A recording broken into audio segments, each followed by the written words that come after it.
Attentive readers know that I am a by their fruits you shall know them sort of Christian. There are theories of Christianity I do not understand, theories of Christianity I do not like, and no doubt theories of Christianity of which I have never heard. But the ultimate test and proof of every theory is, for me, the manifest presence of the Holy Spirit in men and women who profess that theory. If their theory does not repel the Holy Spirit, why on earth should it repel me? I know this saddens some readers and angers others, but St. John tells us that the Holy Spirit bloweth where it listeth, and bestows grace by its own design. I am alive to the antinomian dangers in this view, but antinomian dangers are not the dangers against which Christ principally warned.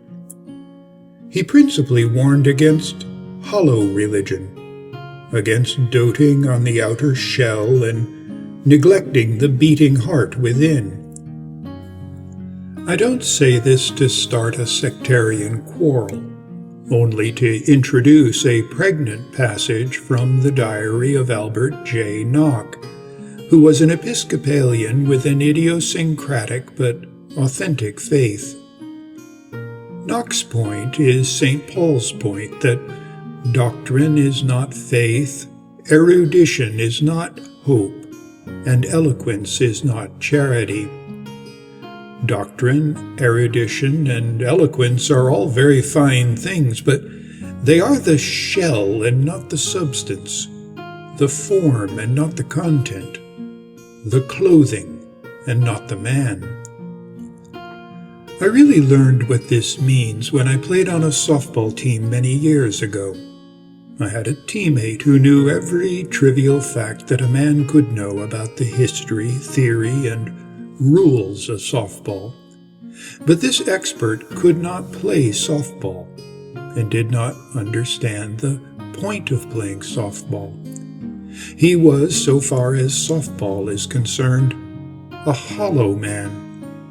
He was a living allegory of St. Paul's sounding brass and tinkling cymbal.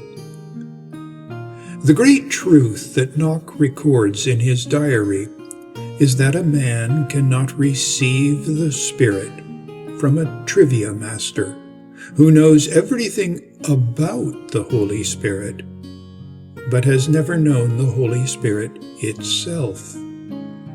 The trivia master may talk impressively. He will very likely talk incessantly, but his talk is as empty as he is and therefore has no lasting effect. He is a fake, a phony, an imitation, a simulacrum of the man he is pretending to be. Nock was moved to enter these thoughts in his diary after he visited the Cathedral of St. John the Divine, seat of the Protestant Episcopal Bishop of New York. This was in 1934 when the nave of St. John's was nearing completion. My first look at the Cathedral of St. John the Divine. A curious affair, that cathedral. Most anomalous. I can feel at home in St. Patrick's or at the Old First, but not there. The trouble seems to be that they have a fine plant, but haven't the kind of religion to go with it. St. Patrick's is, of course, the seat of the Roman Catholic Bishop of New York. Old First probably refers to a Unitarian church in Boston. Nock was himself an Episcopalian, but he felt there was something hollow about St. John the Divine. It was a fine plant, an impressive edifice, but it was only pretending to be a Christian church. What the place needs is a bishop like Wainwright or Horatio Potter, and about 6 real preachers, such as the Episcopal Church in New York could furnish in the last century with no real trouble at all. Wainwright and Potter were Episcopalian bishops of New York in the 19th century, and Knock tells us that they were not mere tinkling cymbal and sounding brass. They were the real deal, and here is why. Those brethren were saintly men who had been through the mill, and they proclaimed the word with the bark on it. When they talked about the spiritual life, they knew what they were talking about, because they got their knowledge out of experience and not by hearsay, and their congregations reacted accordingly. A building is just a box until you put men in it, and it is the spirit of those men, not the style of the box, that decides what a building is. 3 philosophers can make a cow barn into a college. A tool shed can be a church when it is occupied by one man who has been through the mill of Christian experience and can therefore proclaim the word with the bark on it. Not as he bought it, sawed, planed, and sanded from some lumber yard, but as he chopped it with fear and trembling in the darksome forest of God. Knox sensed that the brethren who staffed the new cathedral of St. John the Divine had not been to that forest, only to some lumber yard.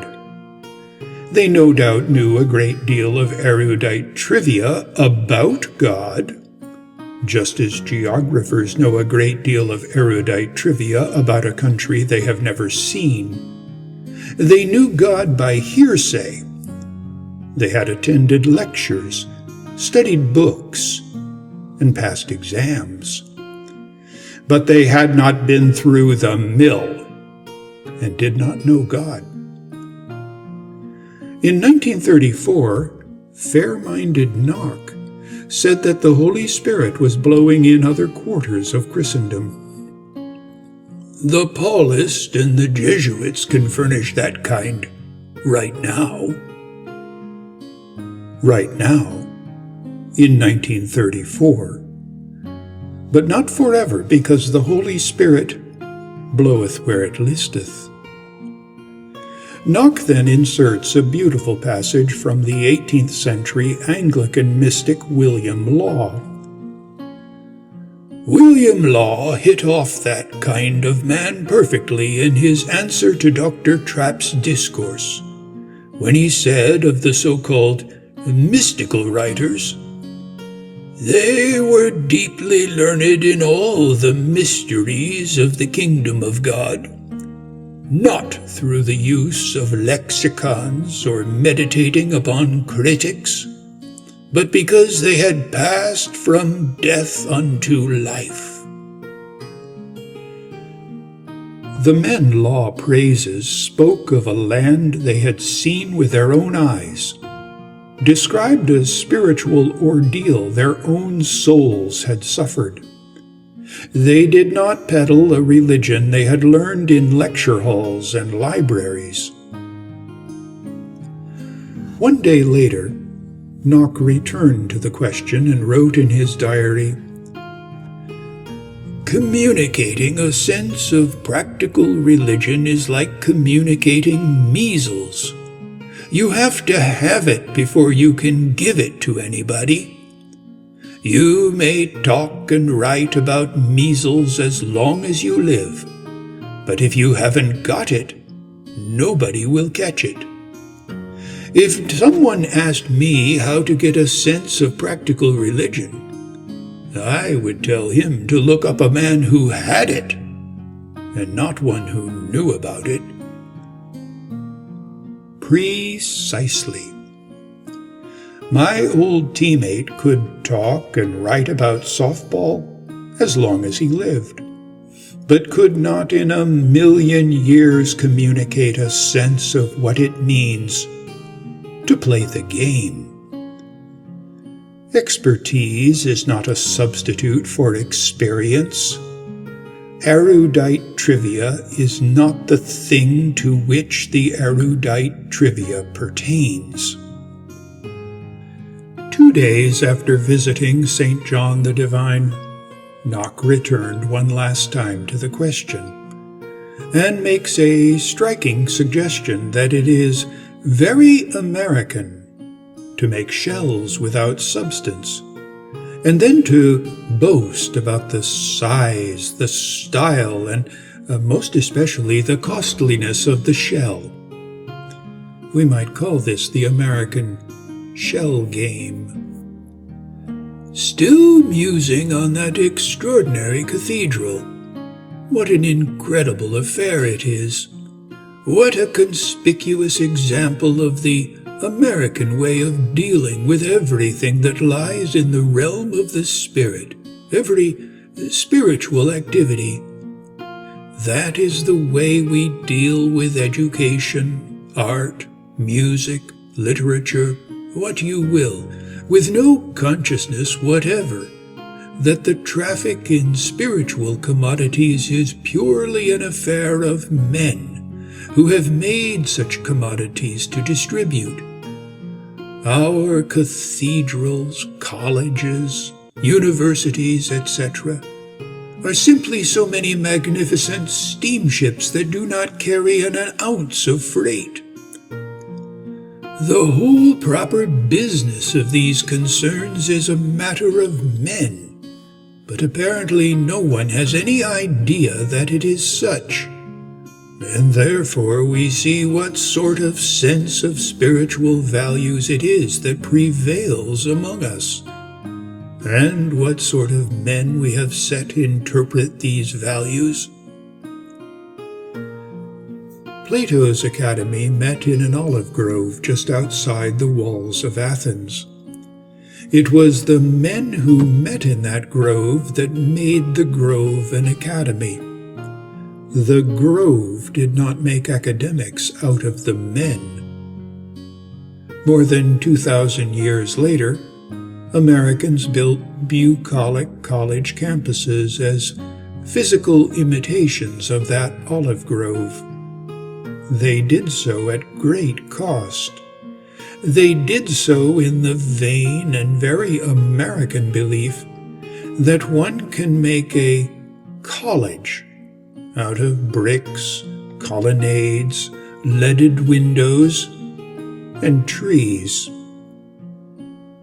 Knock is no doubt too sweeping in this negative judgment, but he has a stinging point when he says Americans very often use their vast wealth to erect costly stage sets on which they pretend to do things they are not in fact doing. Americans are all too prone to believe that containers decide the meaning of their contents, and not the other way round. They are all too prone to believe that it is the art gallery that makes its contents art, the lecture hall that makes its contents learning, the church that makes its contents into reverence, piety, and grace. Knock ends his diary entry with a comparison of Americans to Simon Magus, the magician from Samaria who thought he could purchase the power of the Holy Spirit with cash. What a superb American poor old Simon Magus would have been. We really ought to memorialize him in some public way. As the story turns out, he seems to have been an honest, sincere, and humble-minded as the day is long.